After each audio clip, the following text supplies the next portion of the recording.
tell me about the top 3 kind of viral creative campaigns from your career so far. The police came down, news crew came down. They were all trying to figure out who's behind all this chaos. Meet Delbert Ty, the Chief Marketing Officer at Coffee Meets Bagel, which is a famous dating app that promotes serious relationships. Before that, Delbert was the head of marketing at a Singaporean telco called Circles.Life, and he also worked at Procter Gamble, managing some well-known brands like Duracell, Tide and Pantene. Delbert is definitely one of the most creative marketers that I know of. Here are just some of the examples of hilarious stuff he did. He created a fake telco brand in Singapore and hired people to vandalize their billboards. He put a giant middle finger statue in the middle of Sydney, and he gave away free money in Singapore with a fake vending machine. Who's this batshit crazy head of marketing who sits in Singapore asking me to do crazy shit? You mentioned mystery reveal. You also mentioned vandalization. Then you mentioned money giveaway. I wonder if you can think of any other similar frameworks or examples. If you think about all the examples we've talked about, the one thing they all have in common is they're all bad ideas. Start with a bad idea. Like, think of do the opposite of what you should be doing right now. You mentioned the word cheap many times. This campaign was cheap, that campaign was cheap. Why though? This podcast costs more than that NASDAQ billboard. What stops me for being the kind of celebrity that Paris Hilton is? Well, Paris Hilton was in a sex tape. That's how she got famous. So you can start with that, Tim. Here's what we discussed in this episode. How much Delbert's viral campaigns cost him and how many of them were successful. How much PR coverage did he get and how. How he tracked the ROI of his creative campaigns and much more. This was our best podcast on the topic of creative marketing. So if that is something that you're interested in, keep listening. And if you're enjoying HRF's podcast, please take a moment to subscribe in your podcast app or on YouTube. This little favor helps HRF's podcast to be discovered by more people and makes our entire podcast team very happy. Thank you.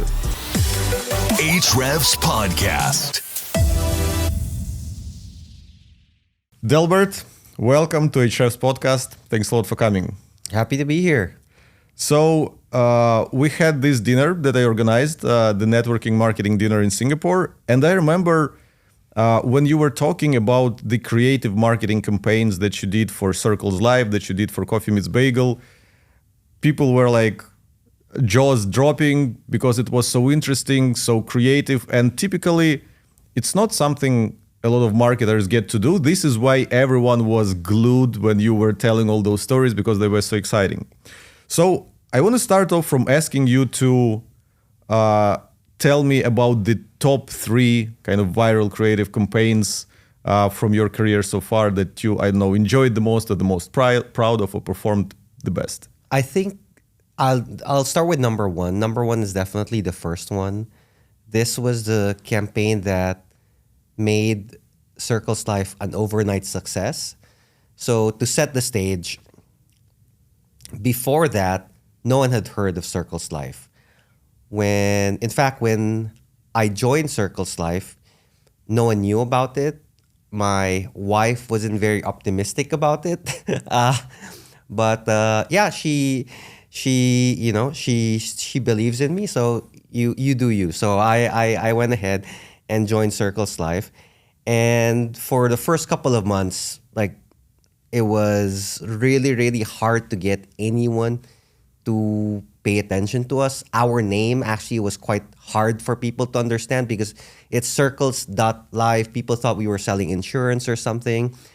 And it was really critical for me from a marketing standpoint to understand, how do I best talk about Circles.Life in a way that cuts through? So it starts with me having gone through all the roadshows I could go to and just selling it myself. And from there, when you're talking to real humans, like you were saying, like in the dinner when I was talking about these kind of things, you saw how everyone was interested, how everyone's eyes were glued onto mine, right? So I was trying to do a similar exercise. When you're trying to pitch something to people who are busy and want to get home as soon as possible, you automatically filter towards the most effective kind of things to say. So, and the big thing back then was really about data. So we had to talk about data in the most simplistic way, in a way that will get people to turn their head around. And as luck would have it, we had this groundbreaking product coming up in the pipeline, 20 gigabytes for $20. And back then, this was 2017, people were struggling with 2, 3 gigabyte data plans. So this was mind blowing for people. And the idea here was, how do we talk about this breakthrough product in a breakthrough way? So what we came up with was actually, funnily enough, was inspired by something I went through in P&G, which Procter and Gamble. yeah, Procter and Gamble. So before Circles.Life, I was in Procter and Gamble. Like, it's as big corporate as you can imagine. They laid the foundation for what is traditionally accepted as brand marketing today. And one of the brands that I worked on, Pantene, they had this model called Mystery Reveal, wherein they would, before they launched this new Pantene variant or formulation, they would seed this product unbranded to celebrities, influencers, have them try it, record their reactions, and obviously say positive things about it. And then at the end of that campaign, they'd reveal, oh, like, voila, it's actually Pantene. And then, shock Pikachu face. But it worked. They would do this across different countries. So there was enough of a playbook that you could replicate across different countries. So I was thinking, hey, maybe we could do something similar. Because at that point in time, that was my understanding of, really breakthrough, cut through kind of marketing. So what's the equivalent for Circles? And in hindsight, when I explain it, it sounds so damn convoluted. I'm actually surprised it worked, because here's the pitch, and here's how I pitched it to the founder. I said, okay, let's create a fake branded telco that references a potential telco that would eventually come to Singapore. Back then, it was like TPG Simba. They hadn't launched yet. So we referenced their colors in their home country of Australia, and which most people don't know about this. Only telco insiders know about this. So let's create a fake brand that references that. Let's buy some advertising space in the MRT stations, and then let's vandalize that. And then after vandalizing that, we'll reveal that it's actually us. And people will then say, wow, that's really cool. So it was really, really weird idea, but it worked. And I think the reason why it worked is because it struck a chord. And that's one of my learnings when it comes to these kind of things. You need to understand the cultural context. If you vandalize some random thing in some other country, like let's say in the Philippines, where I'm from, no one's gonna bat an eye. But in pristine Singapore, you do something like that, people are gonna be like, what's going on here? So we did that, and I don't think people really understood all the breadcrumbs of all the narrative thread that I put together. But then it went viral because it's so weird. Like, why would someone do something like this? And the best part is how we got away with vandalizing something. So when I first pitched it to the media owners, I said, hey, you know what? Can we spray paint this media that we've bought? And then said, no, that's not allowed. So I was thinking of a loophole. How do I get it, done? So back then, one of the things that were trending was what you'd call doodling. So there would be artists, out in public in front of malls, and then there'd be walls, and then they doodle, nice things, and it looks nice. So I said, hey, why don't we do a doodling installation in front of your media? And then they were like, okay, I think that checks out. Doodling is okay. So then we had the luck to work with these influencers who were up and coming, and they were super game for it. They actually suggested that they do the doodling themselves. And as you can imagine, this doodling was not really artistic doodling, but just, like a doodling in a vandalized kind of way, wherein You would see the mustaches on people's faces. You would see the funny kind of phrases written on it, and that day went so viral. By 10 o'clock at night, the media owner had called me to say, "Hey, can we take this down because we're getting so many complaints?" And I was like, sure, why not? Like, because by then I had received all the calls about how viral it got, like coverage from the media, people talking about it. I remember the next morning on the radio, a lot of people, like on the radio, the DJs, they were talking about this crazy thing. And the last thing about this that I really, really loved is how the security guard in our office finally knew who we were. Because back then, like, we were just some random company in this, like, some random building. But then now he knew who we were. So that to me was a overnight success. And that for me is like really the number one thing. And I still look back to that. Number two, I'm gonna call out an example that failed actually, but I love the idea. So the idea for number two was for Circles. Our whole thing was about freedom. We were fighting the traditional telco model of locking you down in multiple contracts, like years and years and years. And in some cases, like some countries actually lock you down for more than 3 years, which is, crazy.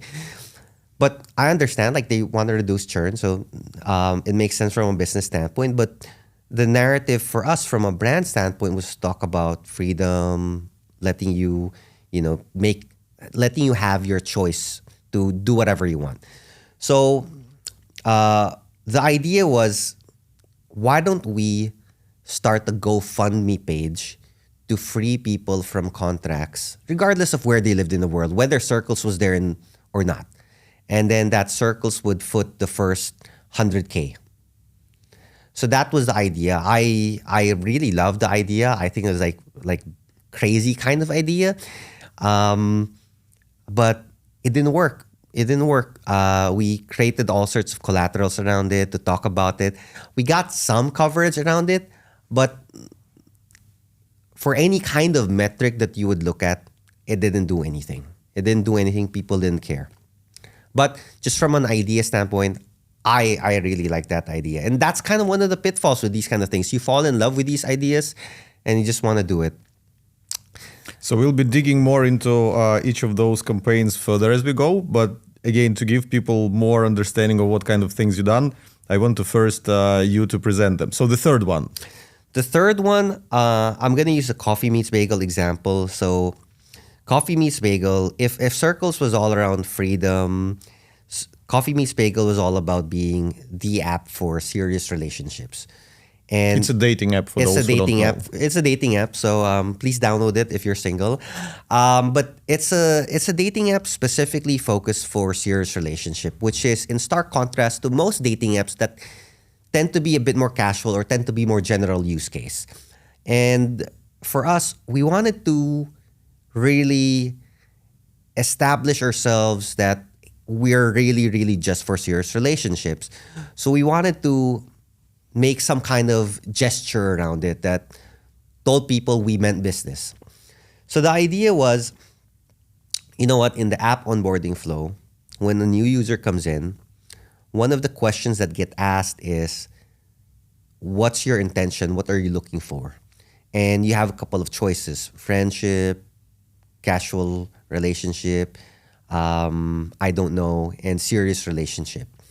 And the idea here was, if someone chose explicitly, I'm looking for something casual or friends, basically not serious relationship, we can just send them off to the competition. And this is one of those things that it flies in the face of conventional wisdom. You work so hard to acquire someone, and then once they're in the door, you tell them, go to the next place. And for us, that was like a strong gesture that we meant real business. We were doing something contrarian. And the thing I loved about it was the collaboration between marketing, product, because we had to work with the product team to actually change the onboarding flow, and we had to do sorts of all these analytics to understand, hey, what kind of risk are we making here? Like, what kind of drop off are we creating in the funnel if we implement this change? And then what would be the contingency? Like, hey, what if we lose too many users? What if our registration rate percentage goes down significantly and it messes with our forecast? So we had all these kind of conversations, but everyone was really on board with the idea. And the way we launched this idea was we leveraged creators, which is how we primarily market in CMB, as well as we got the cheeky digital billboard on NASDAQ, which funnily enough, when I tell people this, people are just surprised. You can buy that NASDAQ digital billboard for, I don't know, a couple of, maybe 30 seconds for just a couple of $100. Wow. It's this podcast costs more than that NASDAQ billboard. So you can put whatever you want there. So Tim, that's an idea for H-Trefs. If you want, just say whatever you want, and then yeah, you can just book it. It's I was surprised. I saw it somewhere, and then I was surprised that it only cost that much. I verified it. Like we got in touch with the media owners, and it did cost like that low. I was like, sure, why not? Like it's like even if it doesn't work, who cares, right? It's a rounding error in the budget. So that's the third idea. Before we go into discussing how you go about those ideas, how you validate them and everything, I still want you to do the fourth one with where you were exchanging like $3 to $20 okay. or something like that. Because I thought it was like super hilarious. Can you tell about this one? Okay, so this is funny. I can say up front it didn't work. Yeah. It worked. We'll discuss why later, but when I was in Circles, we were launching this new product called $3 for unlimited data per day. Back then, I think this is 2018, there was no unlimited data plan that was readily available. And we wanted to go to market with something quite disruptive, quite different. And that was the idea, $3 for unlimited data for the day. So imagine, your home broadband is out and you want to use something, you're working from home, you can do this. Or you're working from somewhere else, you don't have Wi-Fi, you can do this. So there are a lot of different interesting use cases we thought about. And the crazy idea that we came up with to launch this was, initially we wanted to just give away free money. Because, unlimited data felt like that. You're giving away free money. And it was inspired by this crazy Hong Kong guy who I think got rich from crypto. He literally gave money from atop a building. Like he was throwing money away. And we were working with this agency, VML, to kind of think about how to do it best. And we were using them to guide us, like, hey, how do we do this? And then, so it was a really strong collaborative relationship. And they were checking what's legal or not. And we found out that in Singapore, there's very strict laws around what you can do with money. So you cannot deface, you cannot disrespect money. So you cannot throw it away. So if we did the Hong Kong thing here, we'd be arrested. And one line I draw is, don't do anything explicitly illegal. If it's explicitly illegal, just don't do it. So we thought of another way. And one of the things that was quite popular back then was vending machines, because of Snapchat. Snapchat had just released their spectacles, and they were distributing it through cool vending machines. So a lot of tech companies were thinking, oh, what's our vending machine idea? So we were like, okay, maybe we can, distribute this through a vending machine, and where someone will put in $3 and then we give them some money back, and then we decided it's $50. So that idea gained traction. And then, but we were thinking, oh, but we're 2 weeks away from launch. How do we do something like this? I mean, just figuring out a deal with a vending machine company, designing the software, all of those things. It's like months long kind of project. So we were like, hey, let's just do the scrappy thing. Let's create the box, design the box to make it look like a vending machine, and have a human inside the box. So the human would accept the $3, and then he would slip out $50. And then to make this more fun, we actually created an unbranded website. So it's not none of this is associated with Circles. It's just some random entity giving away. So again, mystery reveal. Mystery reveal, right? So we created this website, $3baller.com, and the website would contain the details for the next drop, where the next area, and what time the next, the vending machine would show up. So the first one was actually in Orchard, somewhere in front of near H&M, and it got some traction, but no one it wasn't viral at all. Like no one really talked about it. And then between the first drop and then the second drop, there was enough people who knew about it that were curious. So you had these CSI people who figured out through looking at What is CSI? crime scene investigation, like people who are hobby detectives, right? Hobby detectives.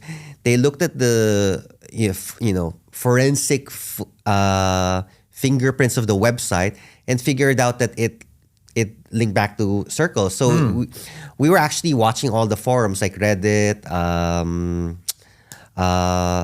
There's another local forum. It's slipping my mind. But yeah, we were watching all the forums to see hey, is anyone figuring out this thing? And then people actually figured it out pretty fast. That it was Circles was behind it. But that actually didn't really matter so much. It was just fun for us as a team because we were watching people engage with this weird thing that we created. And then the next drop was in Raffles Place. This is the one that became viral. So in Raffles Place, we were supposed to open up the vending machine, I think, 11 o'clock.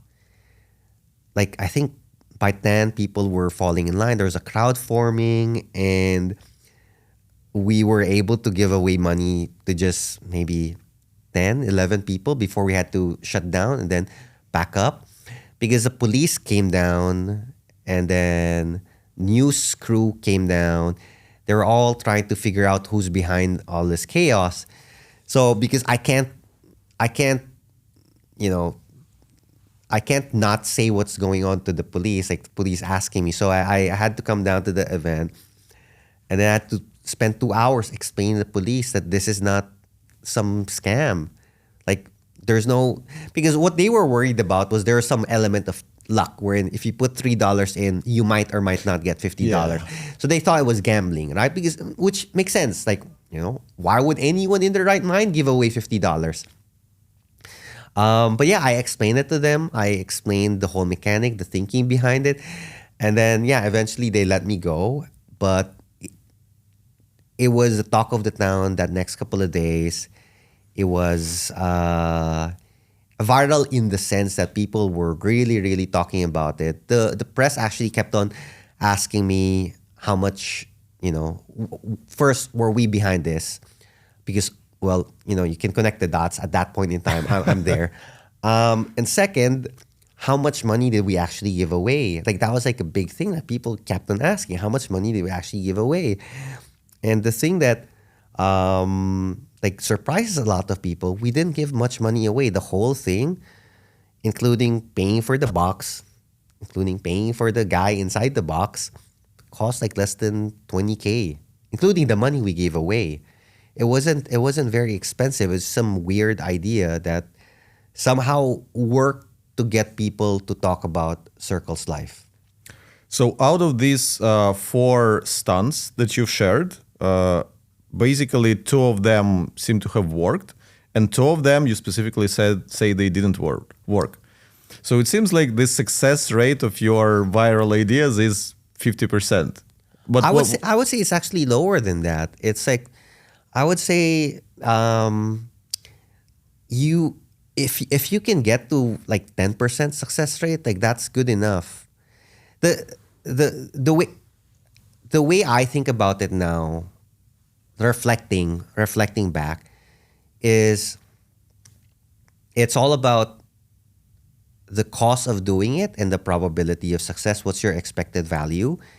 And on one hand, you can say like, hey, these things didn't cost too much money. Sure, like like the first one that I mentioned, that was really cheap, like including the cost for the influencer, including the cost for the media. It's like maybe 10, 15 grand. Very cheap. The Coffee Meets Bagel billboard, like, I mean, it's like, right? It's like a couple of $1,000s, if not less, right? But the thing I didn't count back then, which I do count right now, is the cost in terms of mental energy for the team. These kind of things require a ton of mental energy because one, is very exciting. People are, oh, we're doing something cool, something crazy. So people are a lot more invested in it than something generic and boring like optimizing your paid social campaigns or SEO or like hey, I wanna go to the vending machine thing. I wanna go in the middle of this big crowd because that's exciting. That's in the news. So it takes a lot of mental energy, mental bandwidth. And then the second thing is it requires so much courage because to do something really, really weird, it is intuitive. There's an intuitive human sense that it's not going to work because it's so weird. Like if it's such a weird idea or if it's such a good idea and everyone would do it. So a big part of what I had to do back then, and all of these things, all of the crazy ideas, it's not me specifically. It's the brain trust of me and the team, and because we all really believed in it. But then to get people to believe in a crazy idea is actually really hard, which is something I learned when we, at least in Circles, when we expanded to other countries and had to hire people on the ground who hadn't drank the same Kool-Aid, and then we're like, oh, like, who's this batshit crazy head of marketing who sits in Singapore asking me to do crazy shit? Why is he asking me to do this? This is like such a bad idea. So that's the other thing. It's very, very difficult to get these things off the ground. From a money standpoint, sure, maybe it's quite cheap, but it costs a lot in terms of people. About cheap, you mentioned the word cheap many, many times. This campaign was cheap, that campaign was cheap. Why though? Why? Like, what's the problem of 10xing your budget? What would it change?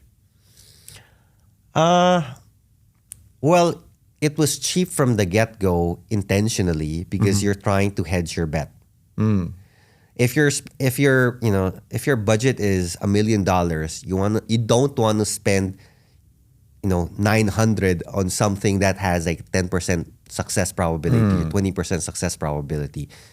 So you want to hedge your bets. You want to earmark a certain part of your budget. If you think this makes sense to your strategy, earmark a certain part, and then earmark a certain part of your team to do something like this. And then if it fails or succeeds, you shouldn't really worry about it. So that's something I took away from it. And like, we should hit the forecast expectations, whether this one succeeds or not.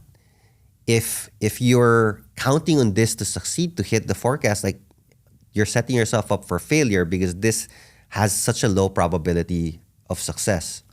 So what you're saying is, because you cannot guarantee that one idea or the other is going to take off, you don't want to invest too much money, effort, resources into it because you cannot guarantee that it would work. Plus, probably the rule of big numbers comes into play. So instead of putting all your money into one campaign, you can do 10 campaigns for this kind of budget, and one or two of them will inevitably take off.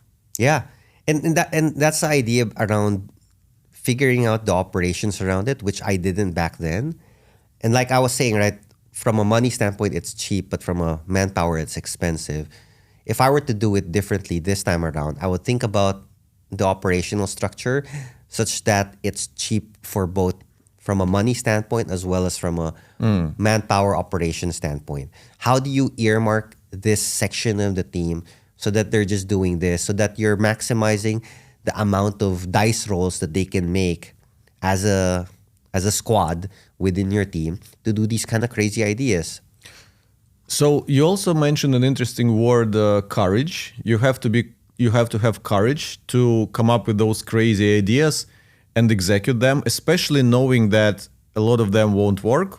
Like I said, just out of 4 ideas that you shared, 2 didn't work, and then you said that you're lucky if like 10% is working.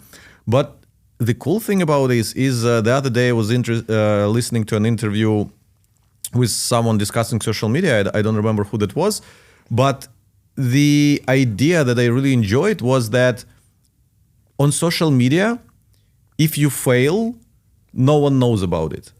Because by definition, if you fail on social media, you don't get exposure. Yeah. So you post something, you get 10 likes, that's it. People don't see it. So it seems similar with kind of those creative viral campaigns. If you do this campaign and it flops, it doesn't generate traction, then the only people that know that it flopped are you. Yeah. The general public wouldn't know that your creative campaign failed, because if everyone would know about it, then it kind of didn't fail. So did you think about your creative campaigns in this kind of thing? So like it's okay to fail because no one would know about it except you. Well, when I said the word courageous, it's less about the fear of public failure and people thinking you're a failure. Because like you said, marketing in general, actually, if you think about it, what you said is true about marketing in general. If everyone knew about your failure, then you succeeded. Probably didn't. Yeah, you succeed in some shape or form, unless it's like the Pepsi ad, the famous Pepsi ad with the Kardashian protesting. That was a viral failure. But yeah, in most cases, when you don't succeed, most people don't know about it. But that to me is not the point about being courageous. The point about being courageous is you're going against conventional wisdom. You're convincing leadership to do something that is contrarian. I remember, so this is a separate idea, but just to elaborate on this point. So we did this similar money giving away thing in Taiwan. And the competition got so spooked that we were doing something like this.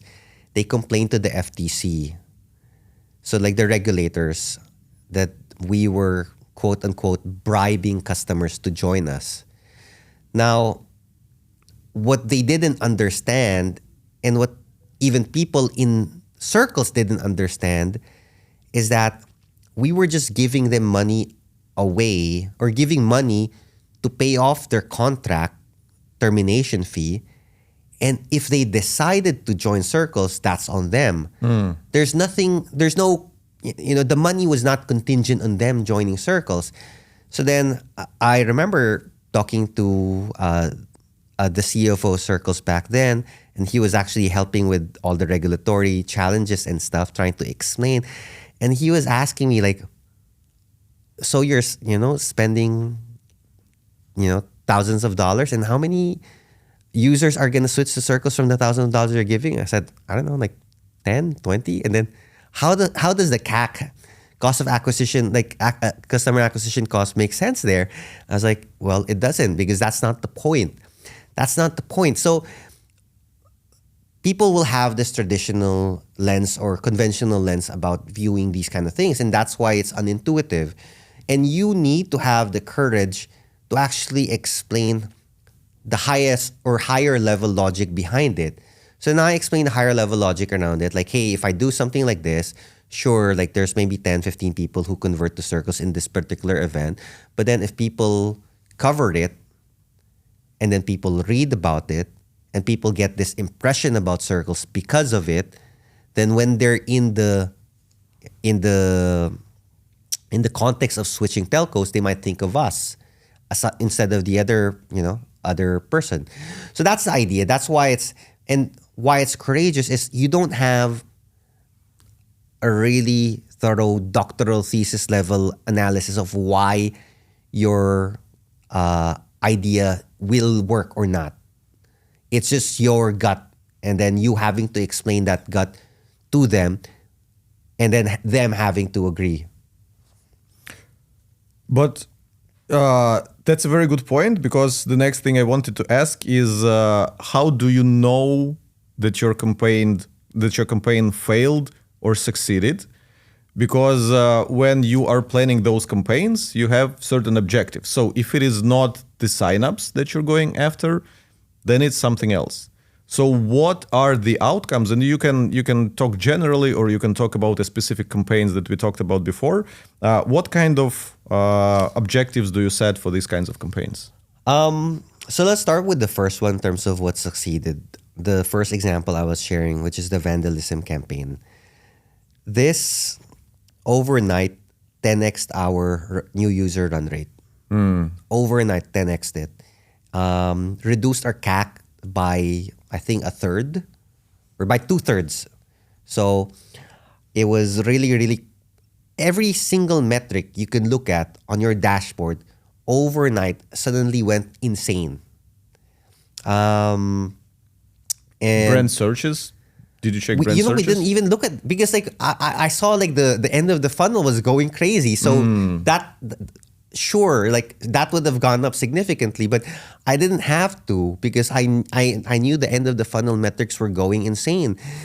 But I'm pretty sure it did. And then when we did these brand tracker awareness kind of studies after the fact, we did see like these kind of blips, like, hey, before this, because I did a brand tracker study before we launched that campaign, and our awareness was in the single digits. And then post that campaign, I think it got up to like 30-40%, some like insane kind of jump.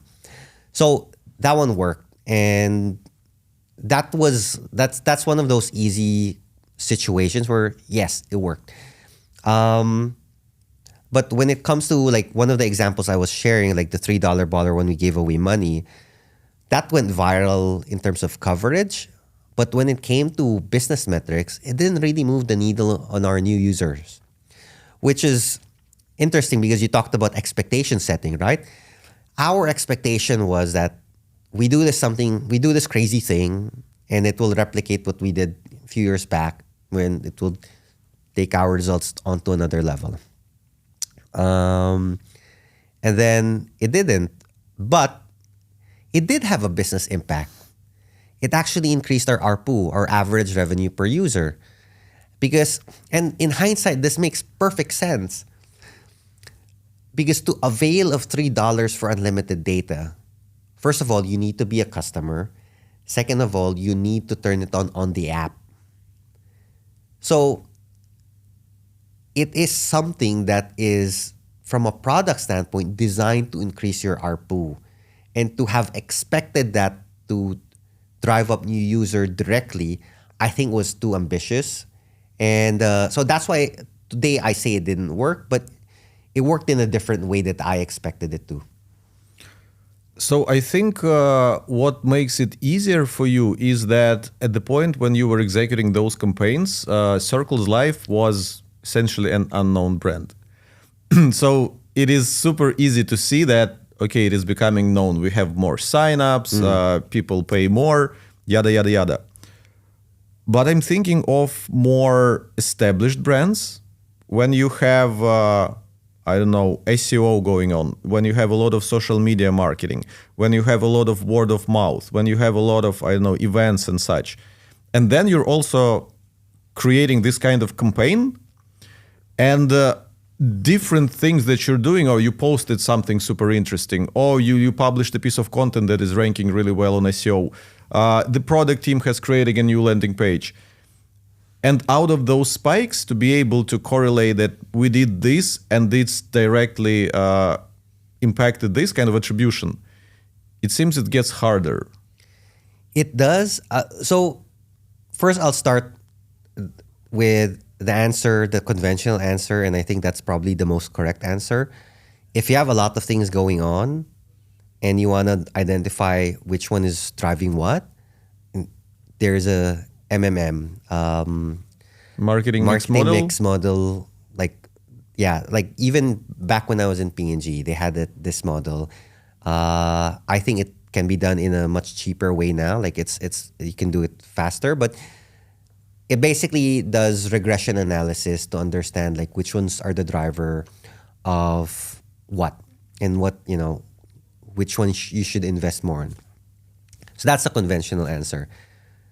The other way I would think about it is, what's your budget and why are you doing all of these things across so many different channels? Because like I'm a firm believer that unless you're spending, I guess, crypto.com money, you can actually sustain your growth on very few channels. And the more that you diversify, not just the cost of those channels, you're actually incurring more costs on your overhead. So that's just a general point of view I have when it comes to diversification. Now, going back to your question, okay, if you have this baseline and all of those things, and if you do something viral or something crazy, something that is super successful, how do you attribute? I mean, the most basic way I would do it is just baselining whatever pre-post, or the best is if you have some kind of control. For instance, in CMB, because CMB Coffee Meets Bagel is available in multiple countries, you automatically have some kind of statistical control within your markets. So you do something in Singapore and you didn't do that in Hong Kong, but then all the other variables are the same. Then what's the delta performance of Singapore versus Hong Kong will give you an indication. That's typically the best. But if you don't have that, like just having a baseline understanding of where certain metrics are, if your SEO traffic is like this, and typically, it doesn't change or it's on its own trajectory. But if you see an angular shift in its momentum, then okay, something's going on here, because that's not normal. Like your chart shouldn't have like sudden angular shifts in where they're going, unless there's an outage or whatever, something crazy happening. It shouldn't necessarily show up like that. I really like the location argument, because like I said, for small up and coming brands, it is very easy to attribute when you're doing something and it creates a spike. But for bigger brands, they typically have presence on different markets. And yeah, if you do something in that specific market, then you could look at performance of that specific market. And I want to toot my own horn a little bit, because this search volume data around your brand and seeing spikes in searches and even specific searches, like I know Circles.Life giving away money if people are searching for that and landing on your website. And yeah, you probably can also create landing pages so that people would find something related to a viral stunt. I think it's a very good and super cheap, super efficient way to track if your kind of viral marketing stunts have reached a lot of people and generated awareness. But again, back to the objectives, I want to be a little more specific, because, for example, in the SEO and digital marketing space, one very important thing that everyone is after is backlinks from other websites. Yeah. And viral marketing is kind of supposed to generate you coverage. And what is coverage is when the news websites, established, trusted publications, are suddenly talking about you, linking to a website which has a lot of like SEO value, branding value, website authority value, and all of that. Another thing, yeah, you talked about customer acquisition, but that's not necessarily a goal, because yeah, you can have campaigns that influence your existing customers, which is also good enough. And awareness, yeah, we discussed that awareness, you can see it by people searching for you, and kind of also publications mentioning you. But again, back to the coverage of news websites. Did you ever set a goal that I want at least like 5 websites in this region to cover our public stunt? Yeah, no. So whenever we did these kind of things, we did have like a press coverage as a target. We had multiple targets in Circles, and I would say in hindsight, I think that's not the best approach. I would not do that now. But just to share, so we would have, okay, something like that, like, and we would split the media in terms of tier one, tier two, tier three, because like authority, right? Like, yeah, some random news website talking about you is not the same as CNN or Bloomberg talking about you, right? So we would set targets against that, and it's not targets out of wishful thinking. We would have specific inputs that we think could drive that. So, for instance, obviously pitching, seeding. We would do, especially in the early days, we would have all these like fake emails, like sending like news tips, because all these like places have news tip like emails, like, hey, do you have a news tip? So we did that. It's hard to do that on Reddit. It's still possible, but requires long-term planning. But like we had like a database of like these fake emails, email accounts, social media accounts, so that we can kind of seed or tip the news about certain things that we were doing. But yeah, like we had targets around that. We had targets around website visits. That was the most tangible thing, especially for Circles, because the onboarding flow is via the website. So we had a target against that.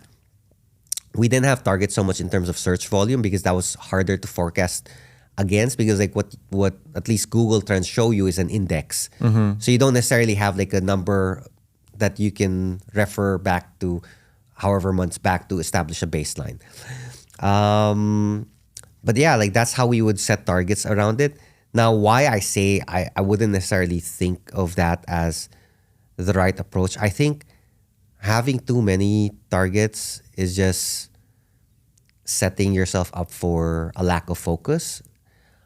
I'm a big believer in hard choices, really, really putting your foot down on what's the most important thing, and like at the expense of many conventionally correct things. But yeah, because like that kind of focus that you push from the top will undoubtedly impact the execution, because then everyone is focused on the same kind of thing. Okay, let's talk about the frameworks that you use, or examples of different PR stunts that you kind of derive from, because you mentioned mystery reveal, when you do something without naming a brand and then you reveal it later. You also mentioned vandalization, and it's also something that I've seen before. I read, I don't know, some 15 years ago, a book by Ryan Holiday, Trust Me, I'm Lying. And what they did, to promote a movie, I don't remember which movie it was, but they also did billboards somewhere in the United States, and then they vandalized them themselves, and then they tipped different news outlets about this, and they covered the story. Then you mentioned money giveaway, which is something Mr. Beast is famous for. If you give away money in some shape or form, it attracts attention. I wonder if you can think of any other like similar frameworks or examples that I know people can probably implement in their own business or marketing. So I'll start with the highest level of abstraction I've come up when I think about all of these things. Like, what do they all have in common? And I think that's probably most helpful for people to take away and then think about for their own business. If you think about all the examples we've talked about,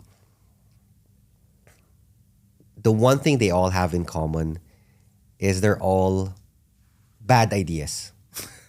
They're ideas that when you tell your CFO or your CEO, they'll ask you, what are you smoking? Are you high? Like what? Because they're contrarian by their very nature, and that's why they're bad. So, let's list down the ideas. On Coffee Meets Bagel, acquire a new user but tell them to leave. Bad. That sounds bad in most contexts, right? the money giveaway. You earn money. Oh, you give away more money. Give away more money than you earn. Right? That's bad. Right? The vandalism. Oh, that's illegal, or that's not supposed to do that. So if you think about all of these kind of ideas, they're bad, and that's why you need the courage, because on the surface they're bad, but that's why you need to have the courage to explain why they're actually good and get people to believe why they're actually good. So with my team at Coffee Meets Bagel, the way that I got them to think bigger, think more courageously about ideas is start with a bad idea. Like think of do the opposite of what you should be doing right now. If you decide to do the opposite of what you should be doing right now, that is inherently a bad idea. That's a good place to start. Because to ask people, hey, Tim, let's spend the next 30 minutes thinking of creative ideas. It's such a tall order because, then you question yourself. Is this idea creative? Is it original? Is it distinct? Is it going to work? But then if you start with whatever you're doing, do the opposite. That opposite, by definition, is bad because by definition, you're doing a good job, right? So if you do the opposite and it's bad, then if you take that to the extreme, scale it or amplify it, what does it look like? And then if you link it back to your brand goal, is there a narrative? Is there an organic narrative link back to your brand goal?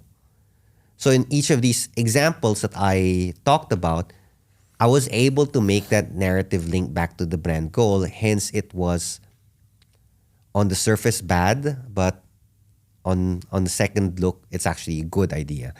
So that's essentially the highest level of abstraction I can imagine to encapsulate all of these ideas. And I hope that's actionable for most people to take away. When it comes to specific examples, and I think the same is true there, one of the examples that I actually love and is quite recent, there's this app in the US called Calm.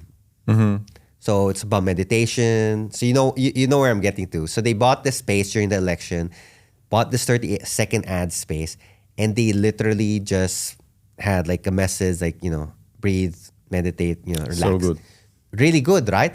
And that's the opposite of what you should do. If you buy ad space, you should be shilling your product. You should be selling, here's why you should try Calm right now or whatever. Like they just used the space, kept it blank, kept it, serene, and just say, relax.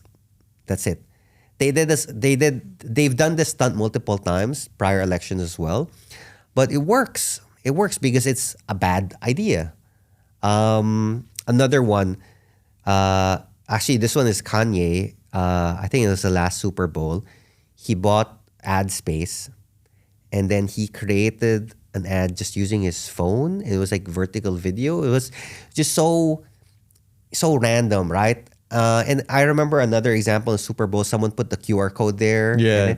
Right? Jumping. Right? And then again, like these ideas fly in the face of the kind of creative you should put in a Super Bowl ad. When you think of a Super Bowl ad, you think of Old Spice. Oh, it has to be funny, engaging. High People want to production. share it, high production or cool production values. Like, right? Like that's the kind of thing that you want to see. Oh, I want to see a celebrity there and then a celebrity doing a funny thing. And those are great, right? But those things cost millions and millions of dollars. But that's the traditional kind of thing. So, okay, do the opposite. Instead of spending millions and millions of dollars, how about we spend $10,000? How about we spend $1,000? What can we come up with if we do it like that? And I think that's how I think about all of these ideas at an abstract level. I like this abstract level, and yeah, it's quite actionable because what you need to do is you need to look at what everyone is doing, look at the extreme opposite of that, and think in what way the extreme opposite of that can be meaningful. And sometimes you don't even need to think, because once you do like Kanye did, I didn't really watch whatever ad it was, but I can see how after a super well produced ad that you know costs millions of dollars to put at the Super Bowl. The next one is Kanye talking to his phone like with bad lighting and exactly. maybe just one take. It immediately gets people talking because how the hell is he spending this much money? And I think I saw a lot of examples of that. There was Drake did a movie clip where in the beginning he said we had like couple million budgets for this music video, but we decided to give it away or something. And I think the whole music video is him giving away this money to people and kind of changing their lives, which has also got people talking. So yeah, I definitely like this level of abstraction. It's definitely very actionable, but I want to dig deeper and kind of break down a viral or creative marketing campaign into kind of structural elements, because what we discussed with doing the opposite of the conventional thing is what gets you noticed. But why? Because typically it invokes a strong emotion. And I think you already talked about this in one of your previous podcast interviews. Strong emotion is what makes people notice. And I was just couple days ago at a conference where I was watching a guy give a presentation about YouTube and what gets clicks on YouTube. And he said strong emotions and preferably negative emotions. Strong negative emotions trigger people a lot more than strong positive emotions. But yeah, it seems that to invoke a strong emotion with whatever you're doing to make people like vehemently agree or disagree with you is something you need to bake into your campaign. But the other thing that is critically important is the actual message. Like, what are you trying to say? And you did have this in every single one of campaigns that you discussed, because even the campaign with crowdfunding cancellation fees, I think the message was that switching between telcos shouldn't be that hard. With giving away money, the message is that for little money you get a lot, and you actually quite explicitly explained what kind of message you had about behind it. With the vandalism campaign, I think it was the same. They are too expensive. Yeah. We're much cheaper. So, except for evoking strong emotion and making your PR stunt relevant to the message that you want to convey, is there anything else, or that's about it? So, I'll add something to that, but let me tackle those 2 points that you mentioned. So, there's a reason why there's this, we call things rage bait, because you're doing something to bait that rage, right? Like people get angry. Now, I actually think it's less about rage being a stronger emotion or anger being a stronger emotion. I actually think it's because it's an easier emotion to bring out. Let's use an example. Right now, if I take this water, like throw it in your face, you'll probably not be so happy. We need to do this. We'll talk about it later. So if I do that, you probably be not so happy. That's very easy for me to do. But to tell you a really funny joke to entertain you is going to be really hard, yes. Right? So between those two things, do I go the easy way? Do I go the hard way? Most people take the easy way, and that's why rage bait is so popular. So I think that's one point. The second thing that just to add to the whole framework of it, and this is something that I heard from this really senior comms person. She was on Lenny's podcast, Lulu Cheng Messervy.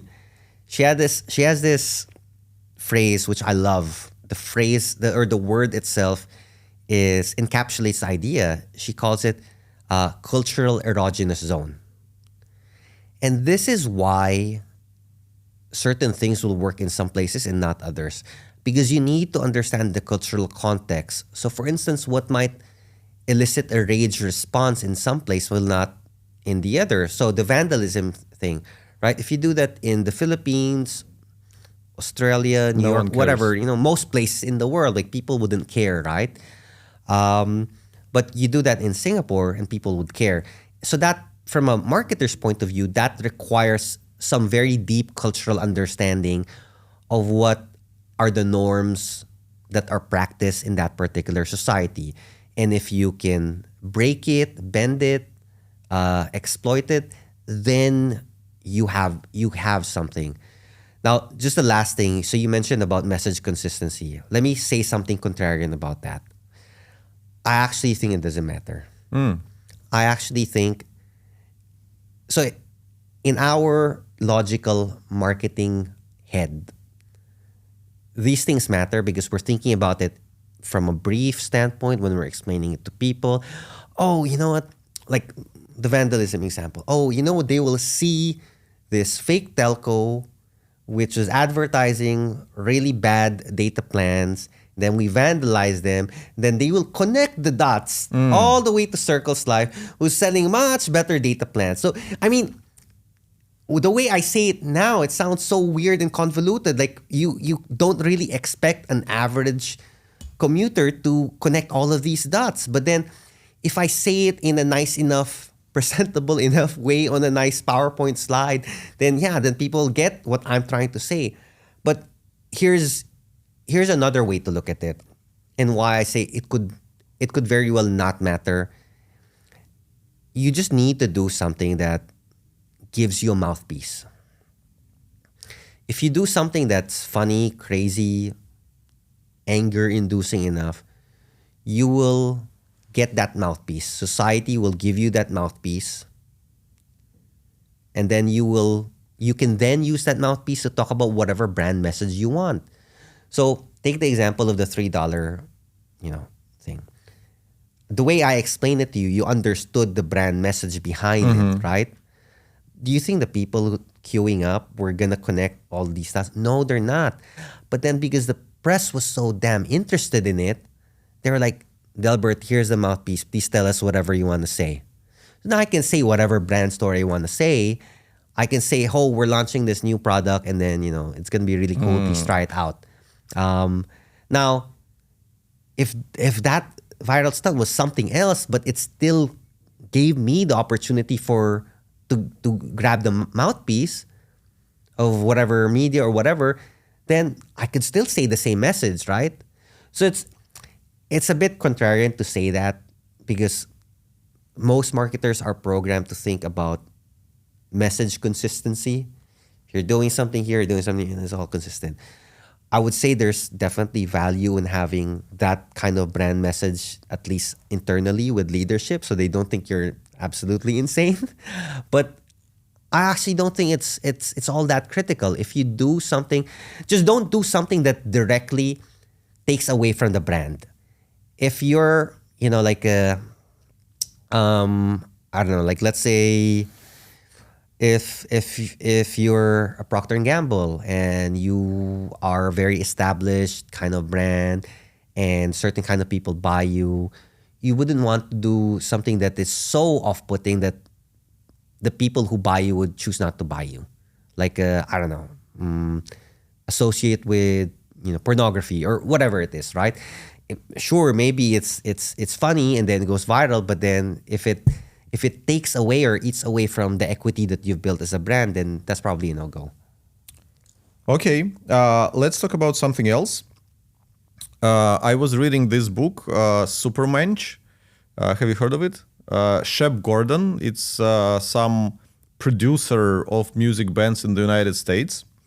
And he had a quote that really stuck with me. It goes like this: create history, don't wait for it to happen. And I'll give an example. He basically was engineering the PR stunts around the bands that he was promoting. So for one band, it was like rock metal band or something like this. He had them wear kind of transparent outfits. Basically, they were all naked. He did a gig in some club, and he invited some, I don't know, children under 16 years in that club. So basically, children under 16 were watching naked dudes play rock metal on stage, and then he called the police. And the police came and arrested, and then he gave the news to the news outlets, and a lot of news outlets like in the region covered that this rock music band is so crazy. They were playing nearly naked in a club with a lot of underage children, and everyone naturally wanted to know what kind of music they play. So he completely engineered this whole thing. It didn't happen kind of naturally. It was very planned for. And as I was discussing branding and virality with Steven from Crypto.com in one of the previous episodes, I think he actually said, this is not probably a direct quote, but I'm pretty sure he said that everything viral is actually paid for. So his argument was also very similar, that when something is everywhere, it probably didn't happen naturally. There is a team behind it who engineered for this thing to go viral. And while I was talking to you, you did say that you did see like you had some couple accounts on Reddit to upvote your own stuff. You did send emails to news publications, etc., etc. But basically the first question is, how much do you rely on engineering the publicity and mentions versus waiting for it to happen naturally? Because like you said, with the first couple kind of fake vending machines of exchanging money, it didn't work.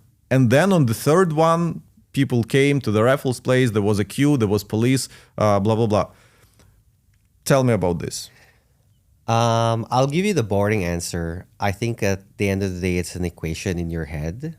It's all about, because the more effort you put into engineering the outcome, the more cost you're putting into it, and and you're not necessarily, maybe you're moving the needle on success probability a couple of points at best, but you have to balance it out with your expectations. So going back to how I would think about it today, about earmarking all of these things, if you've earmarked a certain quantum of spend in manpower hours, and it's within that they can engineer all these things, sure, no problem, go nuts. But going beyond that, I think, is setting yourself up for disappointment. Because the more you do on a thing, the more you expect the thing to work. So that's how I would think about it. Sure, you can do all of these things, and because at the end of the day, you don't know and I remember you talking to Steve about that. Like, you do all these things, it's hard to really determine which of those things explicitly did the thing, right? So then you're left with the situation of, let's just do all the things and then hope one of them catches fire, which is fine if you've proactively planned for that kind of effort. Or if your back is against the wall and this is your Hail Mary, sure, do all the things.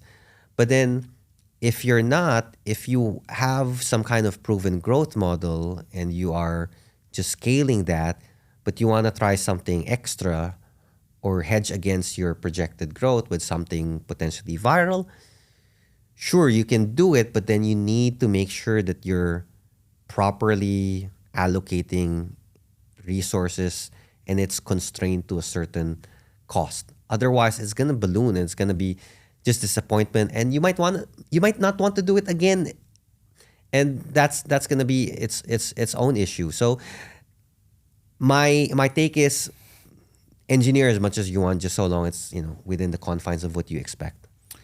I had a couple previous interviews about digital PR. One of them was an agency that is creating a news item for you, and then they would reach out to thousands of relevant journalists in hopes that this news item is good enough to get published. So it's kind of organic because they are not explicitly paying for journalists to write about this. And there was another interview with CMO of a company called PRnews.io, who was saying that at most of the news publications, there are sponsored placements. So you can actually buy a sponsored placement. And what he was saying is that a lot of companies or a lot of people who are after their personal brand would buy, I don't know, an article at Forbes about themselves and then use this article, kind of piggyback from it as proof that they're credible, that there's something. So yeah, it seems that there are multiple ways to approach this. You can go completely organic and hope that someone would pick you up. You can try to support it with actually reaching out to relevant news media, which I think is the best way. But what I think people don't realize is that a lot of news coverage is actually very much paid for. Yeah, no, it is. I 100% believe that to be the case because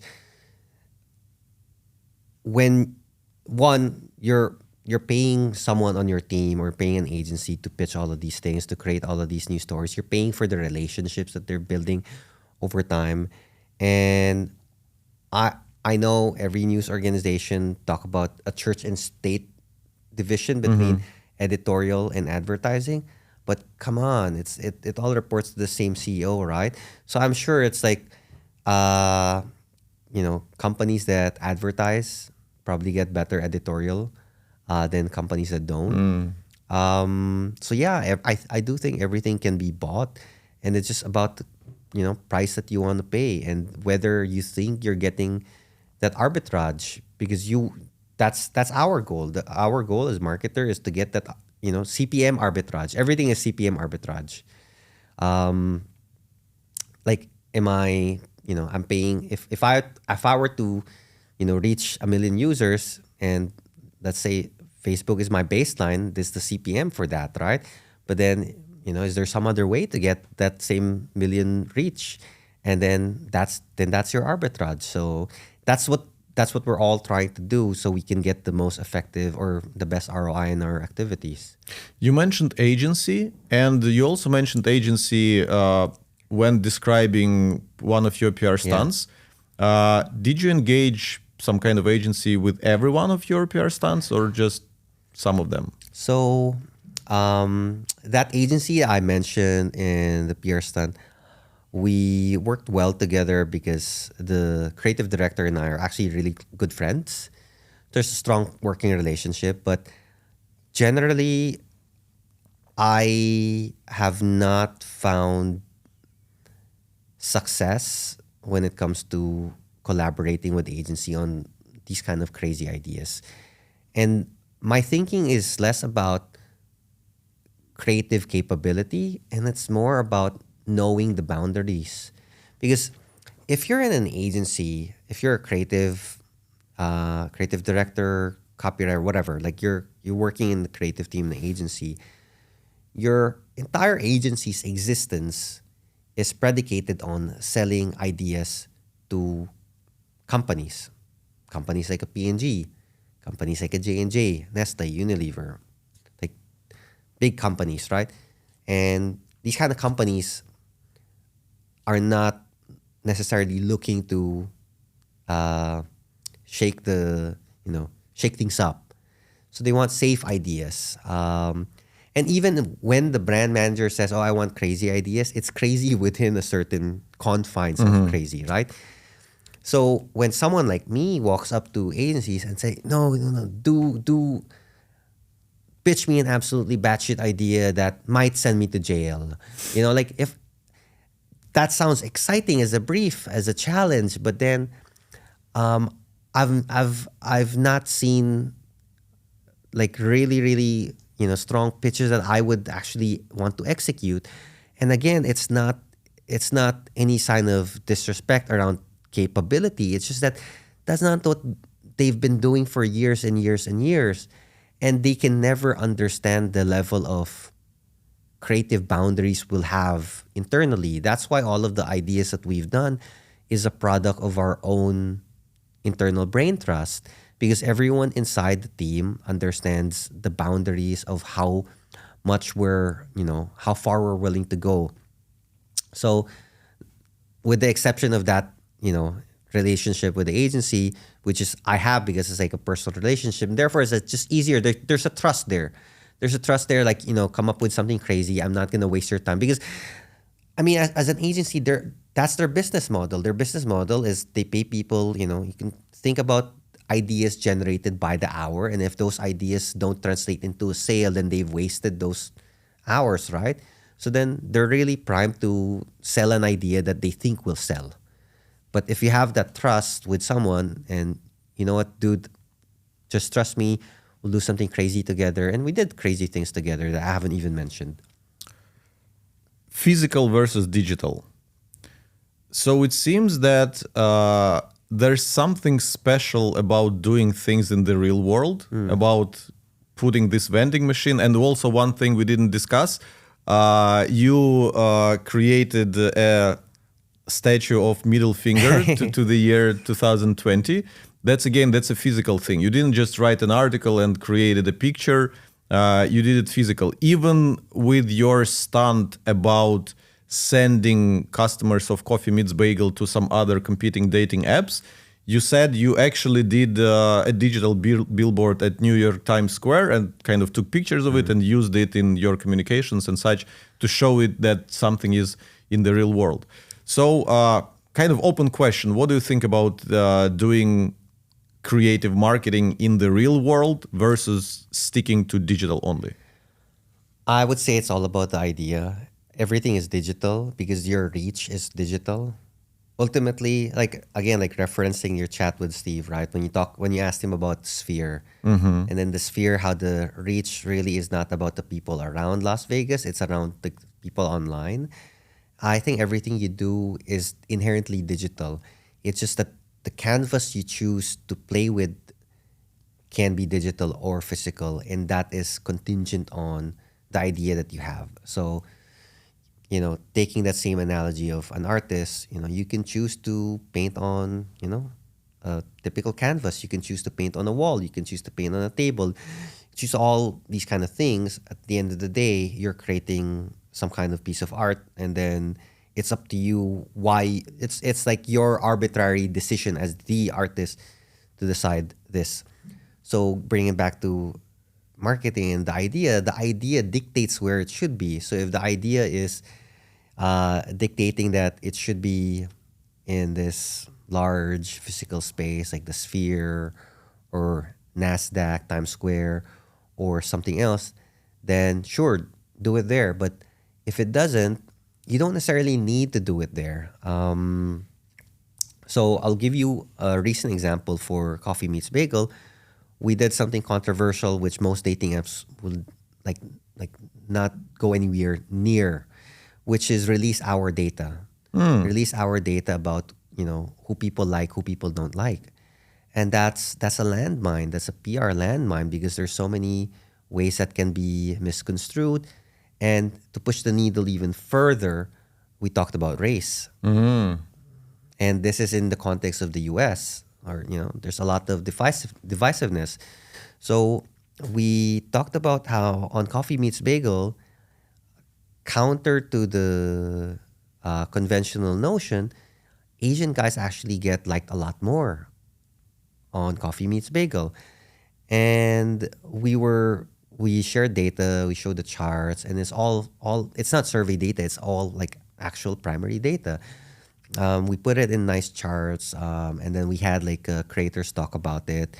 And this idea did not make sense to necessarily do in the real world. Sure, you can force it. I can still buy a billboard if I want to.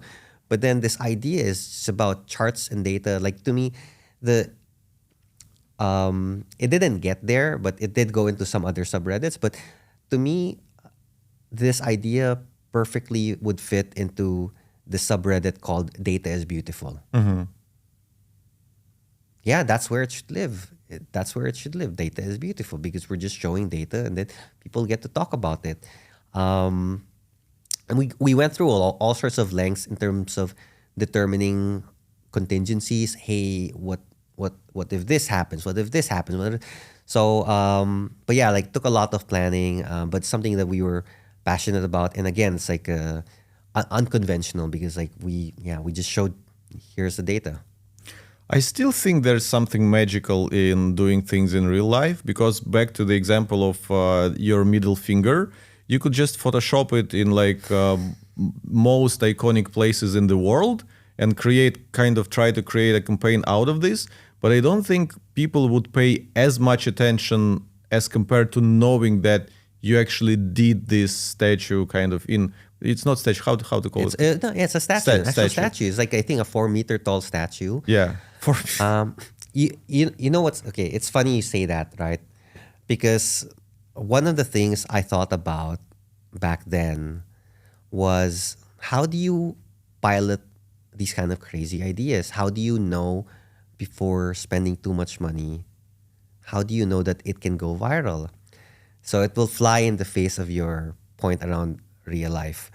So the idea that I came up with is why don't we just doctor an image or a video with that same middle finger in some random place and then seed it on Reddit and see if people start sharing it. So we did this experiment. We actually had the mock-up produced. So it looked real. And then we seeded it on Reddit and this other meme forum called 9gag. And we were tracking like, hey, is it meeting our expectations in terms of virality? Reddit, it didn't get so much traction, but on 9gag, it did. So the idea there is, and maybe this is something for people to take away, it's not entirely validated, but I think the logic makes sense.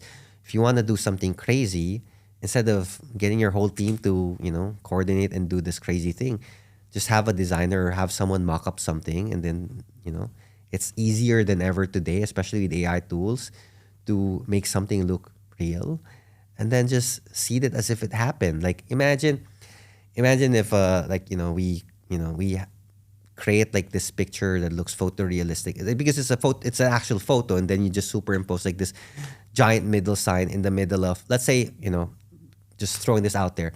What if you put that in front of Mar-a-Lago, right? 100% is going to go viral. Who did this? And then eventually people figure out it's fake. It was just generated. But you'll still get all the reach, right? You'll get all the reach. So there is an allure of reality, of real life, but the allure is still a function of digital reach. And so long as it's flowing into people's screens like digitally, then that's still digital. We've talked about creative and viral marketing for over an hour now, which makes it seem like all that you do in your job things. as a CMO is crazy things. So I want to put this in perspective. How much time and resources, like in percentages, you spend on this kind of crazy viral creative marketing ideas versus some so-called boring conventional stuff like posting on social media, product marketing, SEO, and that stuff? So when I was in Circles, I would say, especially during product launch, and I think on average we'd have like 2 major product releases a year, at least half the time, if not more, was spent on these crazy things because that was part of the calling card of the brand. And there is this expectation to continue doing that. At Coffee Meets Bagel, I would say less than 10%. And most of the work I do and think about is really boring things, at least boring to most people. I find it fun and engaging, like marketing operations, automation, how to get the team to be a lot more efficient, how to give them more slack. Because like giving the team more slack, I find actually directly correlates with them coming up with more breakthrough ideas that I would never have come up with.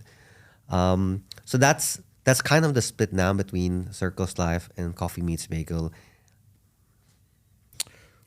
Is viral marketing for consumer brands? Because telco is something that everyone would use. Dating app is something almost everyone would use at a certain point in their life. What about some SaaS or tech company like Ahrefs, for example?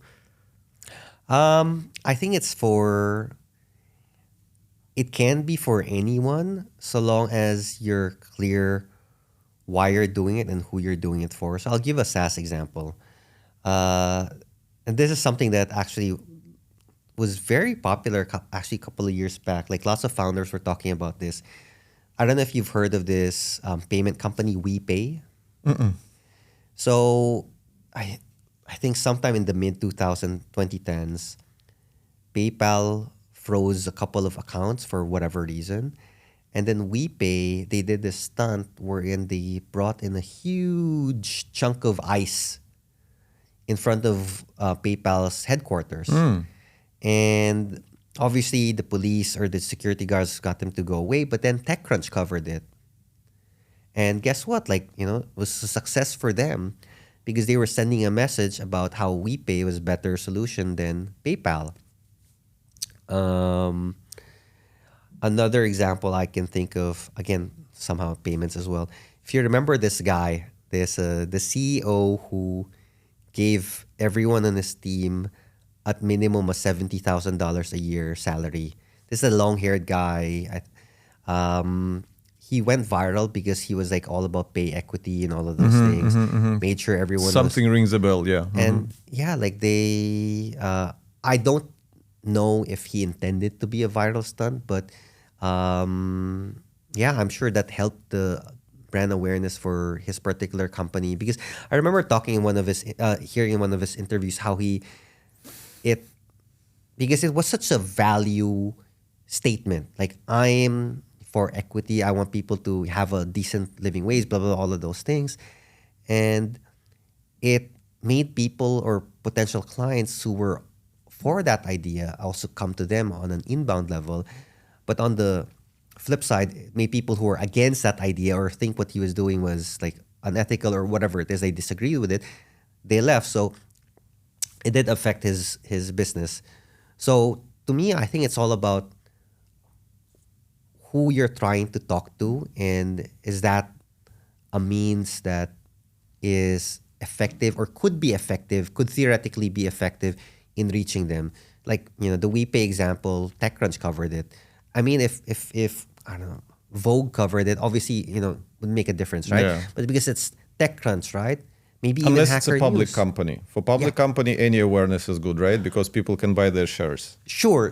But then if you're trying to drive a particular customer, metric to grow, right? Then you want to be there where customers are at, right? So that's the like, I even thought of a couple of viral ideas we didn't get to do for Circles when we were kind of pivoting more on B2B, like bidding on the keywords of notable telco CEOs. That's good. And like making a website, making a landing page. I mean, like, if you're a big shot, right? Someone's Googling you, Yeah, right? yeah. And then another crazy idea was because there's a whole overarching theme in Circles about space, rockets, and all of those things. Buying a seat at Blue Origin, and then when we close a deal with a telco, like give it to the CEO or whatever, right? Like these kind of things. Like so yeah, I think you can do these kind of crazy ideas. You just need to know who you're talking to and like what will resonate. We tried a bunch of things at Hrefs with kind of creative and viral marketing. None of them worked in a way that I wanted them to work, but also none of them were the exposure wasn't pre-engineered, so we didn't pay to get exposure. So one of them was, which I thought was quite hilarious and should have gotten a lot more attention than it had. We created a collection of NFT backlinks. It wasn't a real NFT collection because we didn't want to get hate from all the people who hate crypto for supporting this industry. But we actually created a landing page. There was a legit collection of icons, like there's an icon of a link. We did them in different styles, funny, creative, blah, blah, blah. And we called it Hrefs is selling links. And selling links is very, very frowned upon in our industry. So kind of there was multi-layer kind of campaign because we announced that we're selling links. But when people arrived on the landing page of where we're selling links, it was an NFT collection, but it wasn't the real NFT collection because when you tried to buy them, we said it was actually April Fool's joke. Yeah. And as much as I loved the idea, well, I'm tremendously biased because I was behind this idea, of course. It didn't get the attention it deserved. Yeah, some people tweeted about it. Some people said it's hilarious. Maybe even one publication in our field in the kind of SEO digital marketing space covered it. But that was it. And we did spend quite a bit of resources even designing those link icons. Thankfully, we reused them later. We did stickers with them. We did a wall at the booth at the conference with those link stickers to attract attention. But still, looking back at it, if we would partner with a bunch of influencers who would be in on this joke and who would help us see this whole thing, but we would definitely need to pay them even just for their time, because no one wants to do things for you for free. Yeah. People have other stuff to do. So if we would do this, and if we would email more people specifically and not just wait for them to see this on social media, maybe it would have performed better. Last April's Fools, we did a very, very subtle thing. So we have this logo, Ahrefs, and people don't know how to spell it. People don't know how to pronounce it. And we tried to lean into this. We took all the misspellings from our Google Search Console of how people misspell our brand. We designed a version of our logo for every misspelling. And as you were using our platform, on every refresh of the page, as you were navigating, the logo changed. People weren't even noticing, which was fun in itself. But then again, we did this and we left it alone because, we didn't want to spend, as you say, you don't want to spend much resources into ideas where you don't even understand what it would do for your business. Will it work or not? So we didn't want to invest too much in this. But at the same time, looking back at it, we should have again created a list of influencers who would be in on the joke and who would help us see this so that people would notice and laugh. So, where I'm going with this, back to all the points. Can I give some feedback on those ideas? Let's go. I think the first one actually is a really good idea. Why? Because you are starting with an industry no-no. Mm-hmm. Yeah. Right? I think, again, from like my 10,000 feet view, very far away from the execution, I think why it didn't go as far as it could have is, when you're setting up a joke, a big part of the joke is really the setup, not necessarily the punchline. I think you got to the punchline too fast. That it was, if it was a joke. Like if the whole contentious thing about the idea is that you're selling backlinks, I think if you wanted to push that further, you could have, and that would have gotten more news because, see, people will want to write about, has Ahrefs, sold out? Is Ahrefs, Black hat? Yeah, exactly. Like, then that's the kind of thing that, people write about. Like, I just, for example, if CoffeeZilla is known for investigative, whatever, reporting, like revealing scams. If he created content for you to say like, Ahrefs is shady, there's like and then it's left at that for a while. And then you do the reveal later on, then I think it would have gotten a lot more traction. Now, to convince him to do that is I don't know. I don't think he'll do that. He's like his reputation is on a lot of integrity. But yeah, like that's how I would have done it. But then it goes back to my point at the beginning, that is putting much more effort, work into an idea. Now, if you've earmarked it, you've planned for it, sure, it's fine.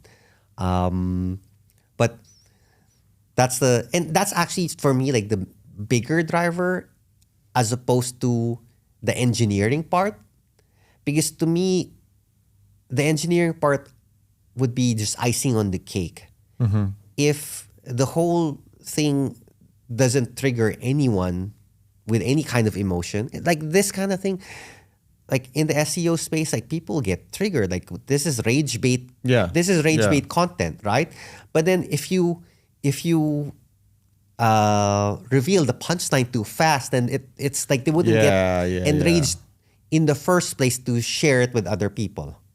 Yeah, we should have announced launching a link marketplace and have it kind of marinate for a while and have the actual kind of coming soon landing page for a link marketplace where people would think it's actually coming. Like, how is it? And then we would reveal that it's an NFT collection of links, and the NFT collection of links isn't even real, which is like a April Fool. Yeah, I get it.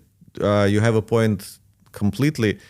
And yet I still think that blending in engineered distribution into your kind of thing helps a lot. It does, but it's the icing. It's the thing that will amplify things.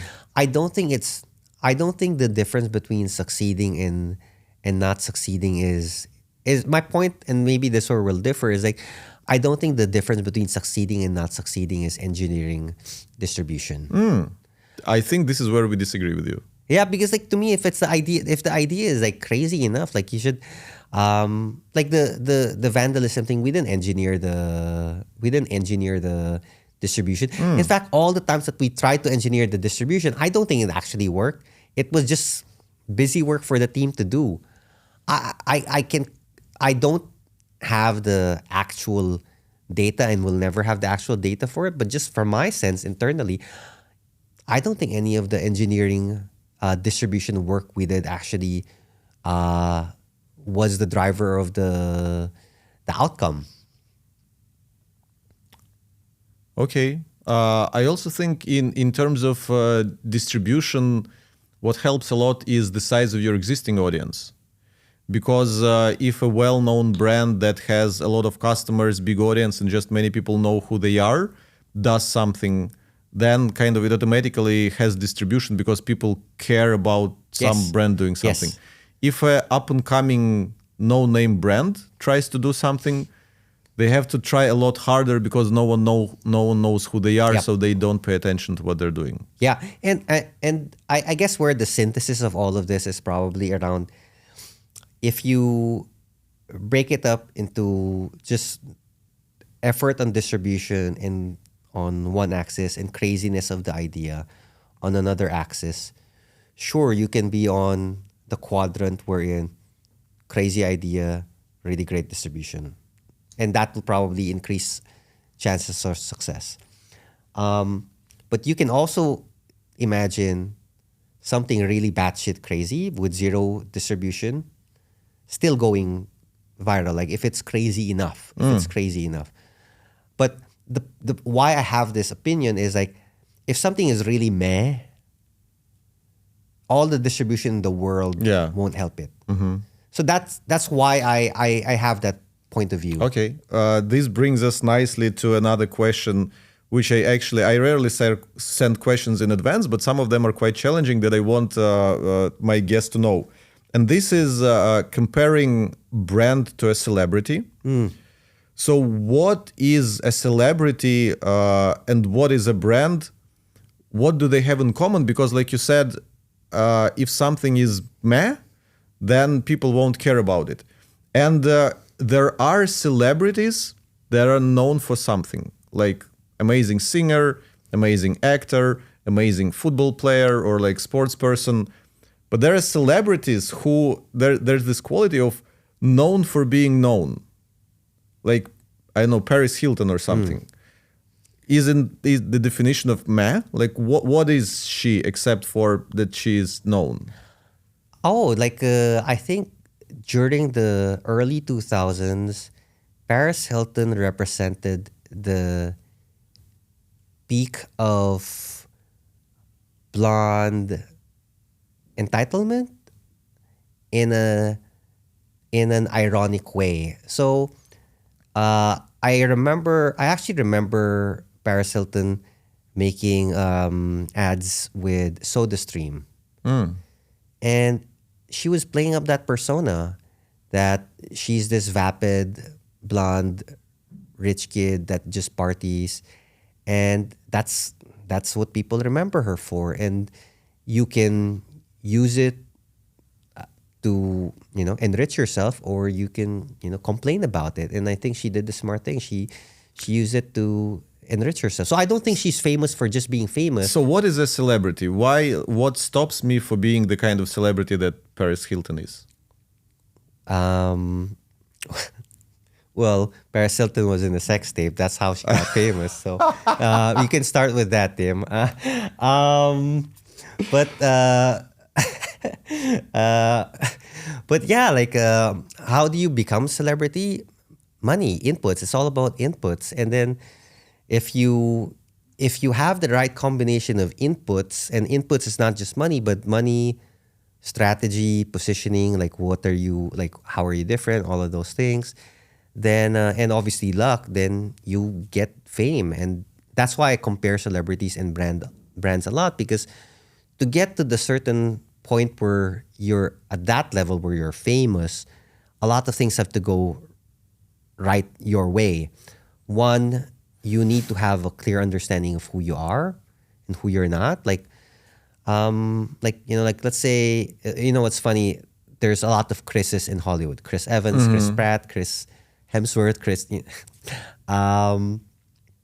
and each one kind of chartered their own path to be a lot more distinct. Like I think Chris Hemsworth, he could have just been the stereotypical Hollywood hero, big, tall, blonde, but then he actually has great comic timing, and then he leaned into that, especially in how he's actually transformed his most famous role, Thor, into something that people actually really, really like, as opposed to just, if you watch the first Thor movie, it looks like and it feels, and it intentionally so, it was directed by Kenneth Branagh, it feels like a Shakespearean drama, and he acts as such. But then if you look at the latter Thor movies and his portrayal, it's a lot more of his real personality showing in the movie, and it makes for a much more engaging watch. And that's him. He's now kind of created that positioning for him in Hollywood. He's not just like the hot guy who can be action star.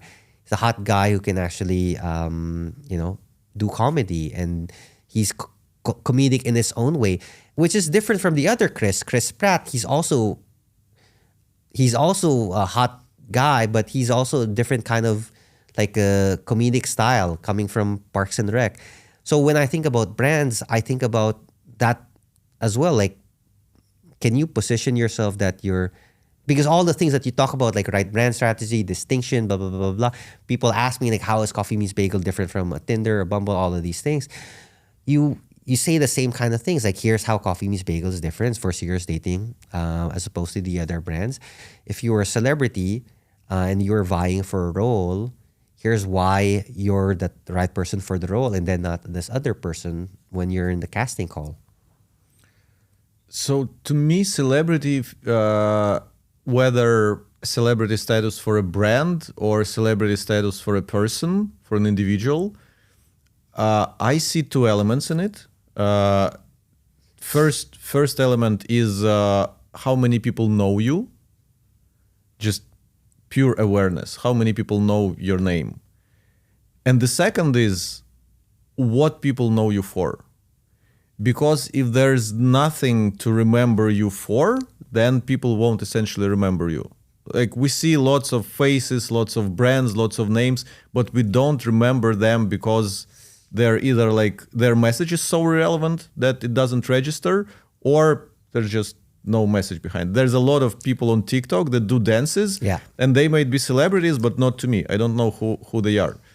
So yeah, I feel it is a very important element, and I'm trying to just wrap my head around how it all works, because a lot of people think of celebrity status as what is your following, like what is your following on social media, how many Twitter followers you have, how many listeners on Spotify you have, how many YouTube subscribers you have.